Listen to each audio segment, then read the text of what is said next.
Tuliskanlah kepada malaikat jemaat di Efesus. Inilah firman dari Dia yang memegang ketujuh bintang itu di tangan kanannya dan berjalan di antara ketujuh kaki dian emas itu. Aku tahu segala pekerjaanmu, baik jerih payahmu maupun ketekunanmu. Aku tahu bahwa engkau tidak dapat sabar terhadap orang-orang jahat, bahwa engkau telah mencobai mereka yang menyebut dirinya rasul, tetapi yang sebenarnya tidak demikian, bahwa engkau telah mendapati mereka pendusta. Dan engkau tetap sabar dan menderita oleh karena namaku, dan engkau tidak mengenal lelah. Namun demikian, aku mencela engkau, karena engkau telah meninggalkan kasihmu yang semula. Sebab itu, ingatlah betapa dalamnya engkau telah jatuh. Bertobatlah, dan lakukanlah lagi apa yang semula engkau lakukan. Jika tidak demikian, aku akan datang kepadamu, dan aku akan mengambil kaki dianmu dari tempatnya, jikalau engkau tidak bertobat. Tetapi ini yang ada padamu, yaitu engkau membenci segala perbuatan pengikut-pengikut Nikolaus, yang juga aku benci. Siapa bertelinga, hendaklah ia mendengarkan apa yang dikatakan Roh kepada jemaat-jemaat. Barang siapa menang, dia akan kuberi makan dari pohon kehidupan yang ada di Taman Firdaus Allah.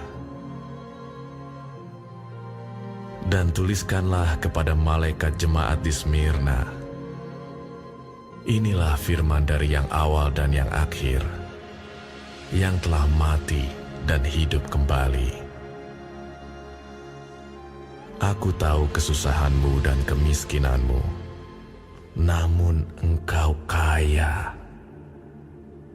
Dan fitnah mereka yang menyebut dirinya orang Yahudi, tetapi yang sebenarnya tidak demikian. Sebaliknya, mereka adalah jemaah iblis. Jangan takut terhadap apa yang harus engkau derita. Sesungguhnya, iblis akan melemparkan beberapa orang dari antaramu ke dalam penjara, supaya kamu dicobai dan kamu akan beroleh kesusahan selama 10 hari. Hendaklah engkau setia sampai mati, dan aku akan mengaruniakan kepadamu mahkota kehidupan. Siapa bertelinga, hendaklah ia mendengarkan apa yang dikatakan Roh kepada jemaat-jemaat. Barang siapa menang, ia tidak akan menderita apa-apa oleh kematian yang kedua. Dan tuliskanlah kepada malaikat jemaat di Pergamus, inilah firman Dia yang memakai pedang yang tajam dan bermata dua. Aku tahu di mana engkau diam, yaitu di sana, di tempat tahta iblis, dan engkau berpegang kepada namaku, dan engkau tidak menyangkal imanmu kepadaku. Juga tidak pada zaman Antipas, saksiku, yang setia kepadaku, yang dibunuh di hadapan kamu, di mana iblis diam. Tetapi aku mempunyai beberapa keberatan terhadap engkau. Di antaramu ada beberapa orang yang menganut ajaran Bileam, yang memberi nasihat kepada Balak untuk menyesatkan orang Israel, supaya mereka makan persembahan berhala dan berbuat zina. Demikian juga ada padamu orang-orang yang berpegang kepada ajaran pengikut Nikolaus. Sebab itu bertobatlah. Jika tidak demikian, aku akan segera datang kepadamu, dan aku akan memerangi mereka dengan pedang yang di mulutku ini. Siapa bertelinga, hendaklah ia mendengarkan apa yang dikatakan Roh kepada jemaat-jemaat. Barang siapa menang, kepadanya akan kuberikan dari mana yang tersembunyi, dan aku akan mengaruniakan kepadanya batu putih, yang di atasnya tertulis nama baru yang tidak diketahui oleh siapapun selain oleh yang menerimanya.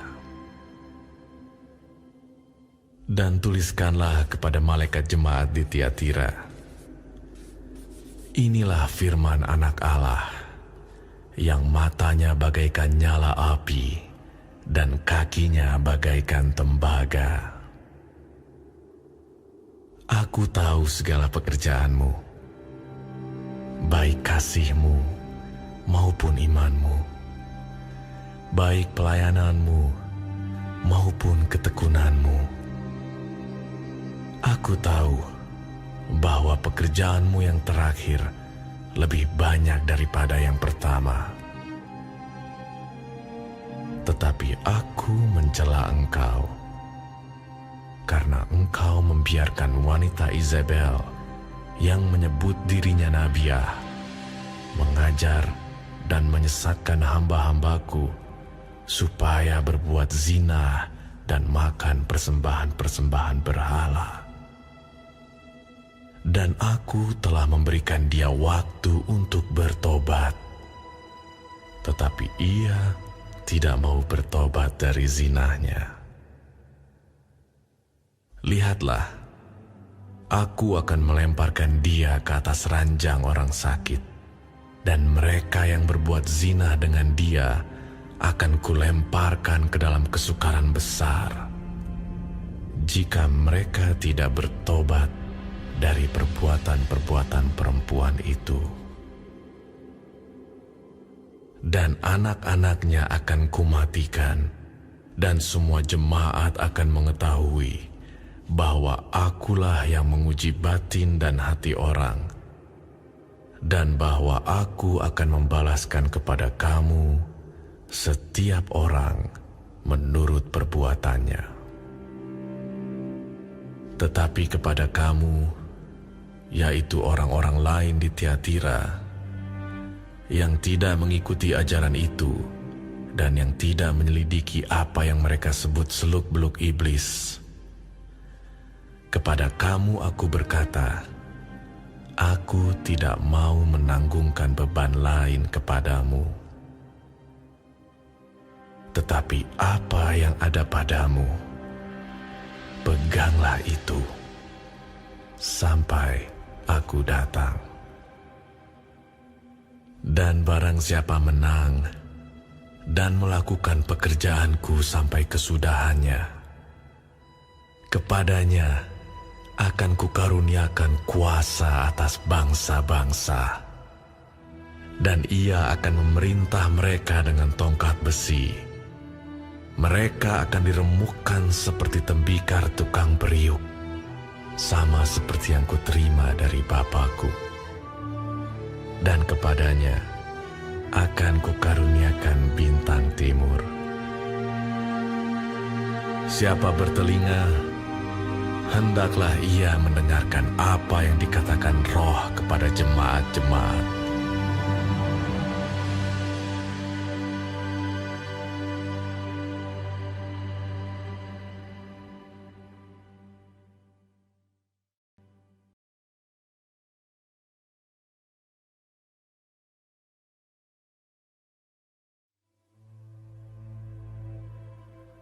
Dan tuliskanlah kepada malaikat jemaat di Sardis, inilah firman Dia yang memiliki ketujuh roh Allah dan ketujuh bintang itu. Aku tahu segala pekerjaanmu, engkau dikatakan hidup, padahal engkau mati. Bangunlah, dan kuatkanlah apa yang masih tinggal yang sudah hampir mati. Sebab tidak satu pun dari pekerjaanmu aku dapati sempurna di hadapan Allahku. Karena itu ingatlah, bagaimana engkau telah menerima dan mendengarnya. Turutilah itu, dan bertobatlah.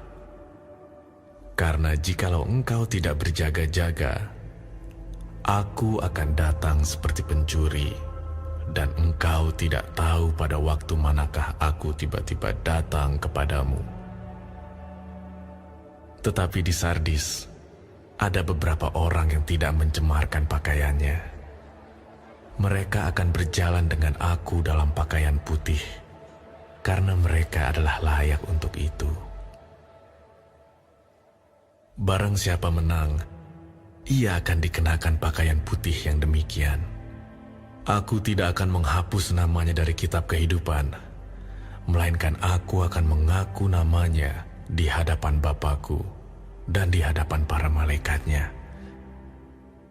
Siapa bertelinga, hendaklah ia mendengarkan apa yang dikatakan Roh kepada jemaat-jemaat. Dan tuliskanlah kepada malaikat jemaat di Philadelphia, inilah firman dari yang kudus, yang benar, yang memegang kunci Daud. Apabila ia membuka, tidak ada yang dapat menutup.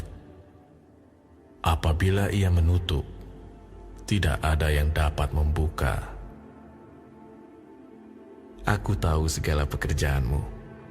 Lihatlah, aku telah membuka pintu bagimu yang tidak dapat ditutup oleh seorang pun. Aku tahu bahwa kekuatanmu tidak seberapa, namun engkau menuruti firman-Ku, dan engkau tidak menyangkal nama-Ku. Lihatlah, beberapa orang dari jemaah iblis, yaitu mereka yang menyebut dirinya orang Yahudi, tetapi yang sebenarnya tidak demikian, melainkan berdusta, akan kuserahkan kepadamu. Sesungguhnya, aku akan menyuruh mereka datang dan tersungkur di depan kakimu, dan mengaku bahwa aku mengasihi engkau.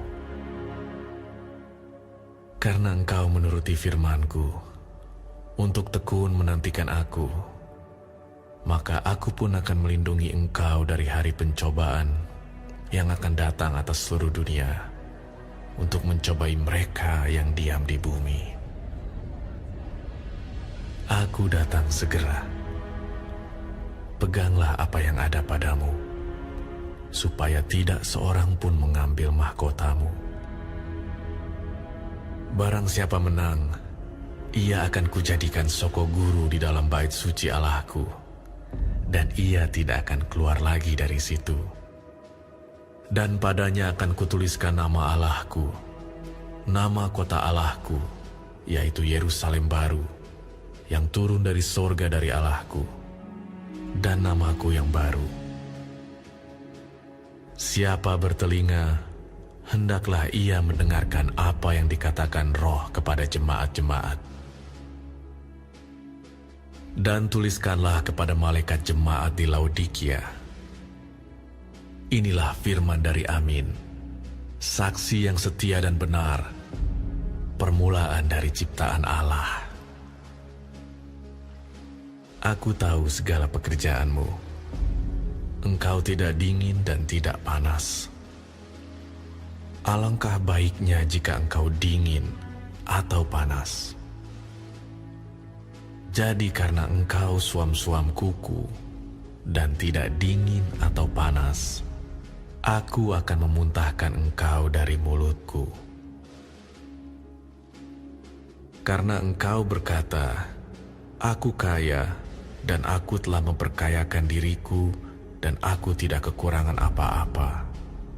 Dan karena engkau tidak tahu bahwa engkau melarat dan malang, miskin, buta dan telanjang, maka aku menasihatkan engkau, supaya engkau membeli daripadaku emas yang telah dimurnikan dalam api, agar engkau menjadi kaya, dan juga pakaian putih, supaya engkau memakainya, agar jangan kelihatan ketelanjanganmu yang memalukan, dan lagi minyak untuk melumas matamu, supaya engkau dapat melihat.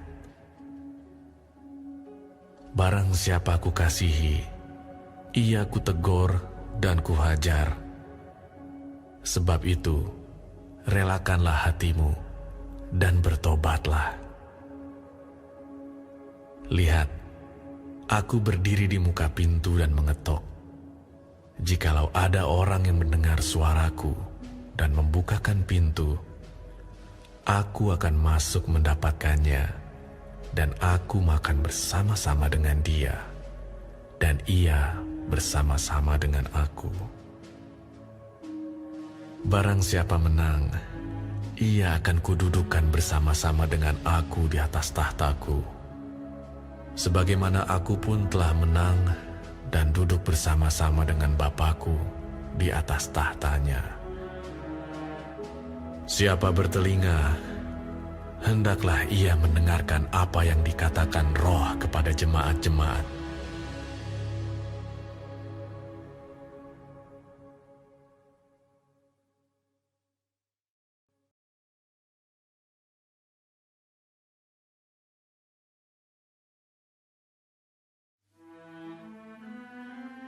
Kemudian daripada itu, aku melihat sesungguhnya sebuah pintu terbuka di sorga, dan suara yang dahulu yang telah kudengar berkata kepadaku seperti bunyi sangkakala. Katanya, Naiklah kemari, dan aku akan menunjukkan kepadamu apa yang harus terjadi sesudah ini. segera aku dikuasai oleh Roh, dan lihatlah, sebuah takhta terdiri di sorga, dan di takhta itu duduk seorang. Dan dia yang duduk di takhta itu nampaknya bagaikan permata yaspis dan permata sardis, dan suatu pelangi melingkungi takhta itu, kilang gemilang bagaikan zamrud rupanya. Dan sekeliling takhta itu ada 24 takhta, dan di takhta-takhta itu duduk 24 tua-tua yang memakai pakaian putih dan mahkota emas di kepala mereka. Dan dari takhta itu keluar kilat dan bunyi guruh yang menderu, dan 7 obor menyala-nyala di hadapan takhta itu. Itulah ketujuh roh Allah. Dan di hadapan takhta itu ada lautan kaca bagaikan kristal. Di tengah-tengah takhta itu dan di sekelilingnya ada 4 makhluk penuh dengan mata di sebelah muka dan di sebelah belakang. Adapun makhluk yang pertama sama seperti singa, dan makhluk yang kedua sama seperti anak lembu, dan makhluk yang ketiga mempunyai muka seperti muka manusia, dan makhluk yang keempat sama seperti burung nasar yang sedang terbang. Dan keempat makhluk itu masing-masing bersayap 6, sekelilingnya dan di sebelah dalamnya penuh dengan mata. Dan dengan tidak berhenti-hentinya mereka berseru siang dan malam, Kudus, kudus, kuduslah Tuhan Allah yang Maha Kuasa, yang sudah ada dan yang akan datang. Setiap kali makhluk-makhluk itu mempersembahkan puji-pujian dan hormat dan ucapan syukur kepada Dia yang duduk di atas takhta itu dan yang hidup selama-lamanya, maka tersungkurlah ke-24 tua-tua itu di hadapan Dia yang duduk di atas takhta itu.